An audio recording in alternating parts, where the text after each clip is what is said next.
उसने कहा था, मैं हर 100 साल बाद लौटूंगी, एक अमावस की रात को।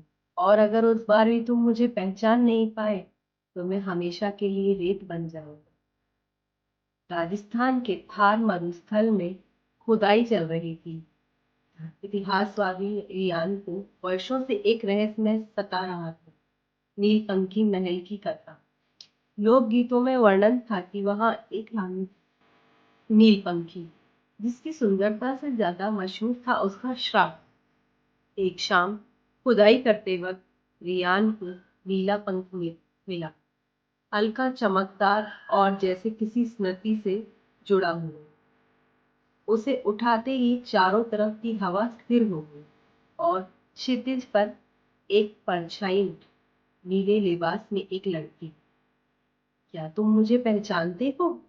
उसने पूछा। रियान सन्न रह गया। वो चेहरा अजीब तरह से जाना पहचाना सा लगा, लेकिन स्मृति नहीं बनी। हम मिले हैं क्या? वो मुस्कुराई, मासूम और बहुत उदास।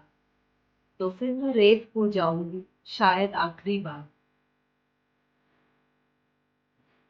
उस दिन के बाद रियान के चारों ओर कुछ बदलने लगा। हर रात एक सपना, उसी लड़की का चेहरा। हर सुबह कमरे में वही नीला पंख, और हर क्षण दिल में एक अनकहा डर, जैसे वो कोई अधूरी कहानी का हिस्सा बन चुका हो।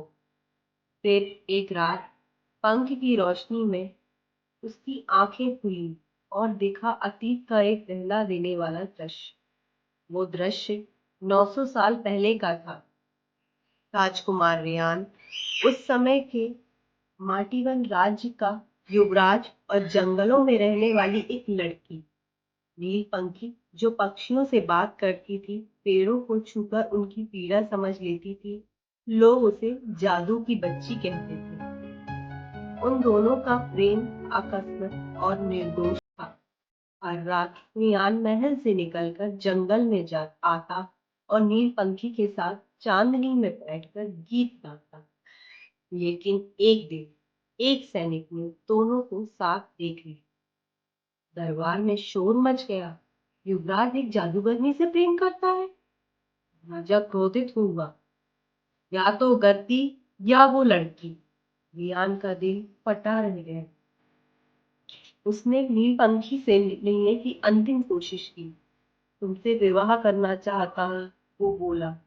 नीलपंखी की आंखों में आंसू थे, लेकिन ओठों पर यकीन। लेकिन अगले ही दिन दरबार ने फैसला सुना दिया। नीलपंखी को जादू टोना करने के आरोप में पत्थर मारकर मृत्यु दंड दिया जाए। रियान का मौन रहना पड़ा, क्योंकि उसकी मुंह से एक भी विरोध शब्द गद्दारी माना जाता। नीलपंखी को बांधकर महल के चौक में लाया गया और रियान छत की मुडेर से सब देखता रहा। उसने चीख कर कहा, मुझे माफ करना। नीलपंखी ने मुस्कुराकर देखा। उसने अंतिम सांस में कहा, तुम आज तो सब शांत देख रहे, मगर मैं हर 100 वर्षों में लौटूंगी रियान। हर बार तुमसे पूछूंगी, क्या तुम मुझे पहचानते हो? और अगर तुम फिर चुप रहे, तो मैं फिर रेत हो जाऊंगी। वर्तमान में लौटते हुए रियान की आंखें खुली। अब वो जान चुका था, वो सिर्फ इतिहास की शोधात्मक नहीं, बल्कि उस अधूरी कहानी का दूसरा सिरा है। अमावस की रात आने वाली थी, वही रात जब नीलपंखी जागती है। वो रेगिस्तान की ओर भागा, वही नील पंख हाथ में लिए। और वहां वही लड़की खड़ी थी, नीली ओढ़नी में, जिसे हवा में उसको सांप सांप रहा हो। क्या आप भी मुझे नहीं पहचानते? उसने पूछा। रियान कांपते स्वर में बोला, नील पंखी हूँ, मेरी वो रूह जिसे मैंने खो दिया था। नील पंखी की आंखों से आंसू बहने लगे। तुमने मुझे पहचान लिया, लेकिन श्राप की आखिरी घड़ी बीत चुकी है। अब मैं फिर रेत बन जाऊंगी। रियान ने उसका हाथ थाम लिया। तो फिर मैं भी उस रेत का हिस्सा बन जाऊंगा। इस बार तुम्हें अकेला नहीं छोड़ूंगा। रेत तेजी से उड़ने लगी, तूफान की तरह। दोनों एक दूसरे को देख रहे थे जैसे सदियों की दूरियां एक स्पर्श में समा गई हैं और फिर सब शांत हो गया। अगली सुबह एक पुरानी समाधि में दोनों नामों के बिना सिर्फ एक पंक्ति उसके दी थी। जिसने प्रेम को पहचान लिया उसे समय भी भुला नहीं सकता।